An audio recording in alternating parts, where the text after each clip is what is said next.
지브리 사상 최장 제작기간, 지브리 역대 최대 제작비, 쏟아졌던 관계자들의 찬사. 미야자키 하야오는 말하지 않았지만 아무튼 하야오의 마지막 불꽃 개봉 직전까지 공식 예고편 공개는커녕 줄거리조차 공개하지 않았던 역대급 신비주의 마케팅 전략까지 세계의 관심을 독식했던 지브리 스튜디오의 신작. 그대들은 어떻게 살 것인가가 드디어 한국에 개봉했나이다. 하지만 역시나 하야오의 신작답게 저 외가리 정체가 뭐임? 예술병 도졌네. 역시 거장의 작품은 압도적이다. 이거 미야자키 하야오 이름빨 아니었으면 극장에도 못 걸었음 등등 평가가 극도로 엇갈리고 있기에 그 어설풍을 한번 읊어보겠나이다. 만화 애니메 무사 서당 캐페 이야기꾼 한량종수입니다.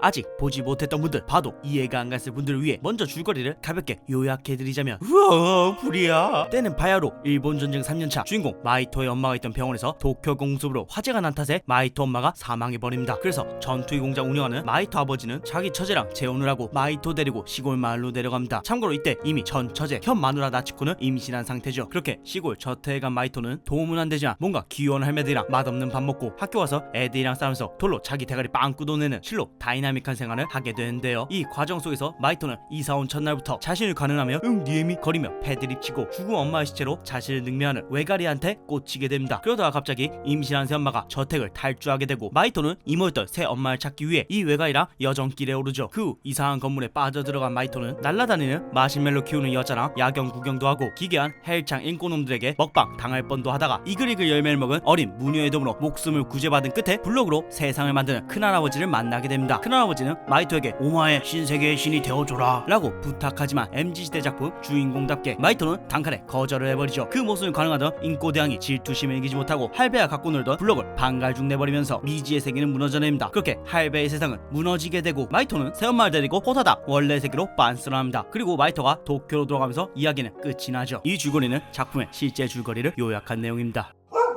2023년 7월 14일 일본 최초 개봉 당시 관객들로부터 안노가 누구한테 배웠겠냐고. 하야오 영감도 이제 10태물이네. 마지막이라고 진짜 지 하고 싶은 것만 해버렸노 등등 헤이러들의 모집 혹평과 함께 미야자키 하야오 최고의 걸작, 너무 감동이 나서 10번은 더 보려고요. 이해는 안 가지만 아무튼 재밌음 등등 호평 또한 쏟아져 나온 후 기이한 관람평 양극화 현상이 나타났습니다. 그래서 이런 스포츠온 리뷰를 본 한국 팬들은 공명의 함정이다. 너네가 하야오 작품을 제대로 이해 못해서 그래 하며 군침을 싹 닫고 있었지만 같은 해 10월 25일 한국에서 개봉하자 한국 팬들 역시 마찬가지로 일반 관객들과 평론가들의 평이 극도로 갈리는 현상이 발생했습니다. 물론 이런 현상에는 여러 이유가 있겠지만 그것살이 이처럼 극과 극의 평가를 받는 이유를 추측해보자면, 첫째, 불친절한 블록. 천재답게 한 고집하는 하야오 선생의 작품은 원래 스토리 전개가 극도로 불친절한데 그 허사에서는 특히나 이런 단점들이 부각되죠. 마이토가 이모를 엄마로서 받아들이는 과정의 당위성, 낯선 환경을 좋아하고도 익숙하게 행동하는 마이토의 행적 등등 화자의 행동에 공감하기 힘든 난해한 전개가 지속적으로 연출되어 작품 속 여러 캐릭터들의 상징성을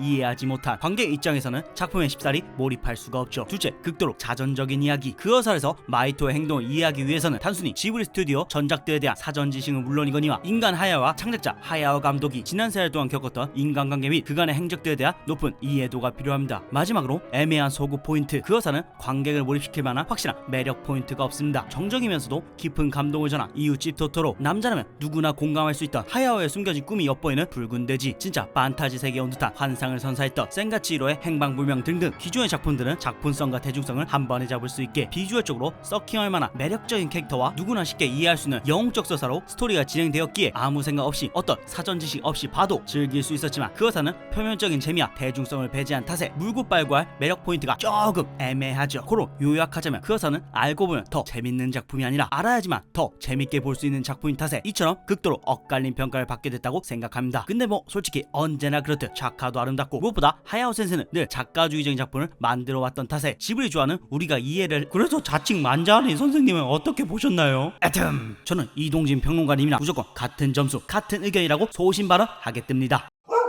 선생님 대가리 땜빵은 도대체 왜 난 건가요? 할머니 지인데 헬창 인권관 분노 조절자의 나치코는 무슨 의미인가요? 혐오스러운 외가리 데리고 여행하는 게 왜 하야오의 자전적인 영화인가요? 아버지가 죽은 와이프의 동생을 새로운 마누라로 드리는 내용의 풍번 추천 하여튼 만할목 구독자나 아이들을 위해 제가 하나하나 해석해드리는 게 분명 작품 이해에는 좋겠으나 즐기라고 만든 작품을 공부하듯이 오로지 하나의 정답으로 귀겨짓는 건 자유로운 의견 표출을 망치는 지름길이라고 믿는 데다가 또한 말을 너무 많이 하면 편집하는 조단의 삔또가 상할 수 있으니 시간 관계상 이해하는 이해하는데 필요한 핵심 몇 가지만 알려드리겠나이다. 도대체 이 작품은 어디에서 하야오의 자전적 이야기라는 걸 알 수 있나요? 사실 이 작품의 모든 순간이 하야오 감독 생애를 그려낸 작품이라고 해도 결코 과언이 아닙니다. 어린 시절 어머니가 건네준 책 그대들 어떻게 살 것인가에서 영감을 받아 죽기 전에 자신의 일생을 돌아보기 위해 이 작품을 제작하게 되었다는 것. 더하여 주인공 마이토와 유사하게 하야오 감독 본 역시 도쿄 태생이지만 전쟁으로 인해 아버지와 함께 지방에 내려가 살았다는 것. 작품 내내 일찍 세상을 떠나 어머니에 대한 그리움을 가진 마이토. 자신의 숱한 작품들 속 어머니 캐릭터들의 생전 여장부였던 어머니의 실제 성격을 투영시켜왔던 하야오 감독. 이외 지브리 애니메이터들을 모티브로 만들지 마이토 주변 인물들 센가치로의 행방불명을 떠올리게 하는 터널 통과씬, 인간에서 새로 변했던 하오를 연상시키는 포스터 사기꾼 외가리, 모노노게임의 코다마를 떠올리게 하는 와라와라 등등. 이처럼 그 어사는 매순간 하야오가 만든 작품들의 오마주들로 가득하죠. 고로 그냥 마이토가 곧 하야오다 라고 인식하고 풍을 들으면 보다 쉽게 이해가 가실 겁니다. 마이토 새끼 짱돌로지 대가리 찌은 거 원블럭 헤어가 하고 싶어서였던 건가요? 마이토는 친구와 야차로 맞다이 하고 난 뒤 집으로 오는 길에 스스로 짱돌을 이용해 관자노에 빵꾸를 내버립니다. 이러한 행동의 이유는 크게 세 가지였다고 생각합니다. 아버지의 지위를 이용해서 자신을 괴롭힌 놈을 참교육시키기 위해, 새엄마에게 빼앗긴 아버지의 관심을 자신에게 되돌리기 위해, 엄마를 잃은 슬픔, 새엄마에 대한 증오가 공존하지만 결코 표현할 수 없는 현 상황에 대한 충동적인 감정의 폭발 등이 원인이었을 것이며, 이유와 어떻든 마이토의 이런 행동은 자신의 내적 욕망, 폭력성을 주체하지 못하여 생긴 순수한 악의에서 비롯돼 철없는 아이다운 행동이었죠. 마이토는 이런 폭력성을 가진 자신이 큰할아버지가 지킨 순결한 유토피아를 이어받는 것이 불가능하다고 판단했기에 부탁을 거절했던 것입니다. 저는 이 장면이 하요가 젊은 세대들에게 직접적으로 전하고자 하는 메시지가 아니었을까 합니다. 결함을 외면하고 숨기면서까지 불가능한 완벽함을 연기하는 구시대의 안녕을 고하고 과오와 부조리함을 당당히 받아들이고 그 경험을 통해 성장하고 앞으로 당당히 나아가라는 메시지 말이죠. 원작 그 어사이랑 연관이 1도 없어 보이는데 왜 제목이 그대들은 어떻게 살 것인가 인가요? 하야오의 그 어사의 원안으로 거론되는 것, 존 커널리의 잃어버린 것들의 책, 요시노 겐자부로의 그대들 어떻게 살 것인가, 폴 그리모의 프랑스 애니메이션 왕가세, 이렇게 세 가지입니다. 그중 겐자부로의 소설에서는 오직 책 제목과 소수의 모티브만 차용했기에 주요 스토리와는 아예 결이 다른 것이죠. 다시 본론으로 돌아가서 제목이 그 어사는 이유는 어느덧 노작이 된 하야오가 자신의 삶을 담은 이야기를 통해 관객들에게 그대들은 어떻게 살 것인가 라는 메시지를 전달하고 싶었기 때문입니다. 영영 발라버리고 싶은 패트리퍼 외가리의 정체는 뭔가요? 외가리의 정식 이름은 아오사기로, 직역하면 푸른 백로라는 뜻이죠. 아오사기는 패드립도 하고 마이토를 잔인하게 죽여버린다고도 하지만 정작 마이토에게 도움을 받기도 하고, 마지막에는 마이토의 생명을 구해주면서 결국 친구가 되는 생김새만큼 행동도 이중적인 알 수 없는 캐릭터입니다. 하지만 한 가지 확실한 건 그가 마이토의 여행의 시작과 끝을 알린 이상한 나라 앨리스 속 토끼 같은 존재라는 것이죠. 대가의 땜빵 사건으로 합법적으로 학교에 가지 않게 되면서 세상과 단절된 마이토를 패드립까지 해가며 세상 밖으로 꺼낸과 동시에 그의 여정 속 길잡이 역할을 해주며 탑에서 마이토에게 가진 경험을 하게 만드는 계기를 제공하여 마이토를 어른으로 성장시키는데 가장 중요한 역할을 한 게 바로 아오사기입니다. 그렇게 이 아오사기는 모티브가 되어준 지브리의 대표이사이자 프로듀서인 스즈키 토시오 그 자체라고 생각합니다. 본래 기자 출신이었던 토시오는 처음에는 하야오와 티격태격했지만 나중에는 미야자키 하야오의 친구로서 지브리의 프로듀서로서 지브리 선전 활동에 만전을 기울여 현재의 지브리의 위상과 흥행을 만드는데 혁혁한 공을 세웠죠. 물론 그만큼 과도 있었지만요. 아마도 하야오는 토시오와 긴 시간 동안 함께하면서 있었던 일들을 회상하고 각색하여 자기한테 욕을 하면서도 끝까지 자신의 옆을 지켜주는 그간의 고마움을 담아서 푸른 백로 아오사기라는 캐릭터로 표현한 게 아닌가 싶네요. 토시오가 하야오 자신을 거만한 천재 감독에서 진중한 매력의 신사 감독의 이미지로 탈바꿈해줬던 과거의 경험을 빗대어서 아오사기를 미숙한 소녀 마이토를 세상의 부조리함을 당당하게 안고 앞으로 나아갈 용기를 갖게 되는 계기를 주는 조력자로 표현한 것이라고 추측합니다. 뭐 굳이 하야오엔 토시오 관계만 통용되는 것이 아니라 외가리 존재만으로도 자신의 마음가짐에 따라 타인은 자기를 죽이는 원수도 될 수 있고 어쩌면 목숨을 구해주는 짱친도 될 수 있다는 것을 알려주는 용도였다고 짐작해봅니다. 시대가 또 그 시대인데 혐한 논란이 또 생길까요? 물론 2차 세계대전 당시 일본이 무대다 보니 한국인하면 조금 불편한 감정이 드는 건 어쩔 수 없으나 그 어사는 전쟁 피해자 코스프레나 일본 제국을 찬양하는 내용은 전혀 찾아볼 수 없는 작품이라고 단언합니다. 고로 혐한 논란은 관종 파시스트 식인 인꼬놈들의 광역 어그로일 뿐이니 놈들에게 먹이를 주지 마세요. 애튼 이외 큰 할아버지 및 할머니 치인대의 정체, 큰 할아버지가 인꼬들을 탑에 들였던 이유 등등 계속 주절되다 보면 끝이 없으니 여기서 마치고 다같이 지구본이나 돌리죠.